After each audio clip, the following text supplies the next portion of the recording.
कर सकते हैं। पिछले ट्यूटोरियल्स में हमने प्रेजेंट इंडेफिनिट टेंस के बारे में पढ़ा है, जो कि पूरा मुकम्मल हो चुका है। अगर आपने प्रेजेंट इंडेफिनिट टेंस के बारे में आपने हमारा ट्यूटोरियल देखा नहीं है, पढ़ा नहीं है, तो आप ऊपर स्लाइड में जो चल रहा है यूआरएल, आप उस यूआरएल के ज़रिए हमारे वेबसाइट में विजिट करके हमारे दूसरे वीडियो ट्यूटोरियल को देख सकते हैं। इस ट्यूटोरियल में हम द प्रेजेंट कंटिन्यू टेंस के बारे में पढ़ेंगे कि द प्रेजेंट कंटिन्यू टेंस में किस तरीके से, यानी कि ये क्या है present continue tense. The present continue tense mean that we are in the middle an action, यानी प्रेजेंट कंटिन्यू टेंस से मुराद हम किसी काम के करने के दरमियान में हैं। यानी जिस तरीके से मिसाल के तौर पर मैं एक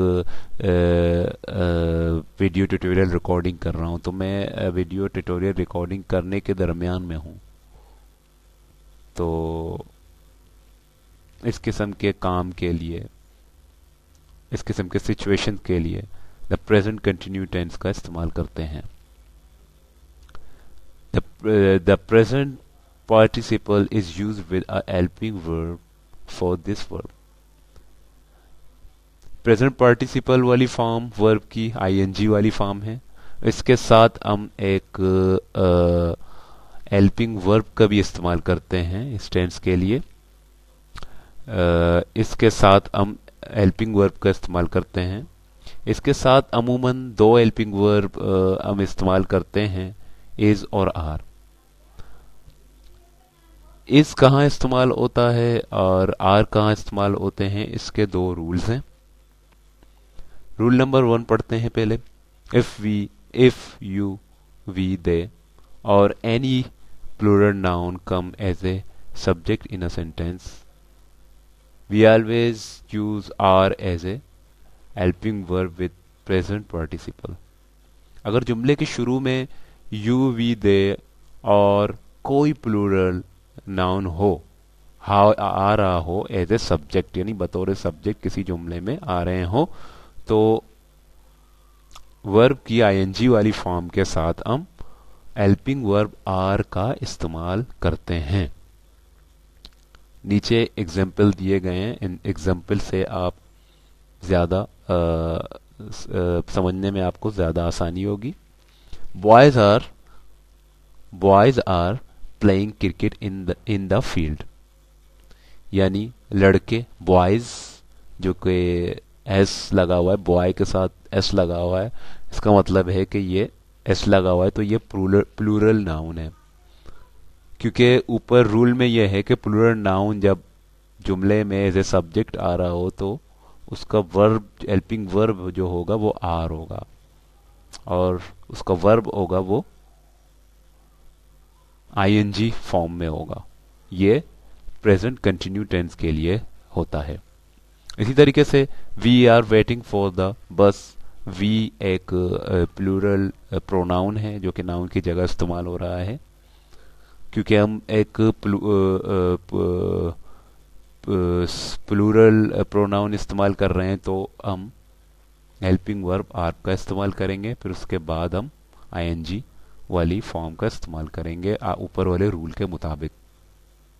दे are sitting in front of doctor's house, यहाँ पे दे जो है वो एज ए सब्जेक्ट इस्तेमाल हो रहा है, जो कि एक प्लूरल प्रोनाउन है। Plural according to the above rule, ऊपर के रूल के मुताबिक दे जो कि एक प्लूरल नाउन है, प्लूरल प्रोनाउन है, उसके साथ हम आर का इस्तेमाल करेंगे और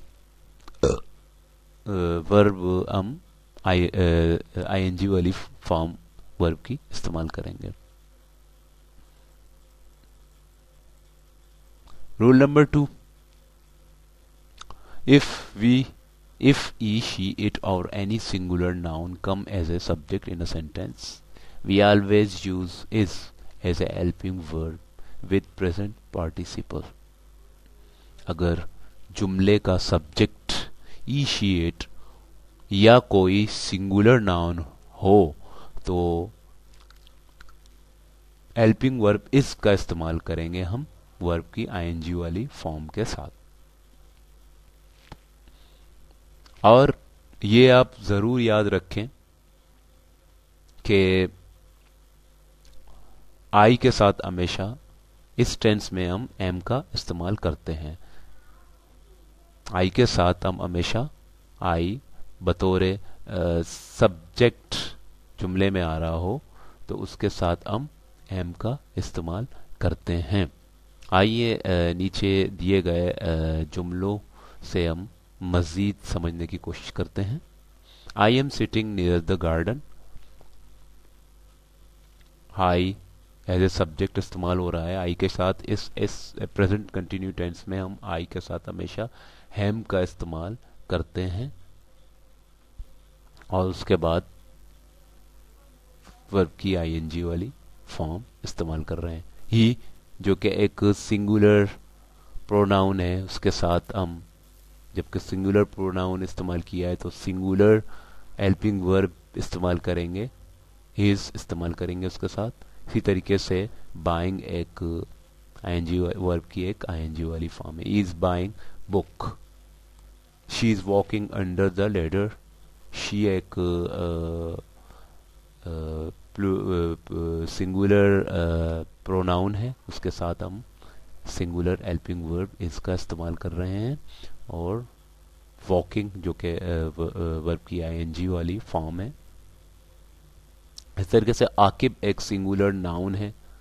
सिंगुलर नाउन ऊपर according to rule of the above जो हमने यहाँ ऊपर ये मेंशन किया है ऊपर, इसके रूल्स के मुताबिक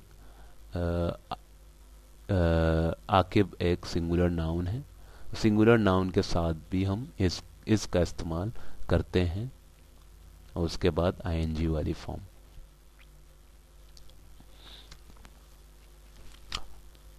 अगले ट्यूटोरियल में हम पढ़ेंगे कि वर्ब की जो बेसिक फॉर्म है उसके साथ हम आईएनजी किस तरह लगाते हैं। इनके भी चंद रूल्स हैं, उसूल हैं जो आपको याद होने चाहिए, आपने जानना ज़रूरी है उनके बारे में। तो इंशाल्लाह ताला अगला ट्यूटोरियल रूल्स ऑफ आईएनजी के बारे में होगा कि यानी कि किसी सिंपल वर्ब में हम आईएनजी किस तरह ऐड करते हैं और उसको प्रेजेंट पार्टिसिपल वर्ब की फॉर्म बनाते हैं। उम्मीद है कि ये ट्यूटोरियल आपको पसंद आया होगा। अगले ट्यूटोरियल के लिए अल्लाह हाफिज़।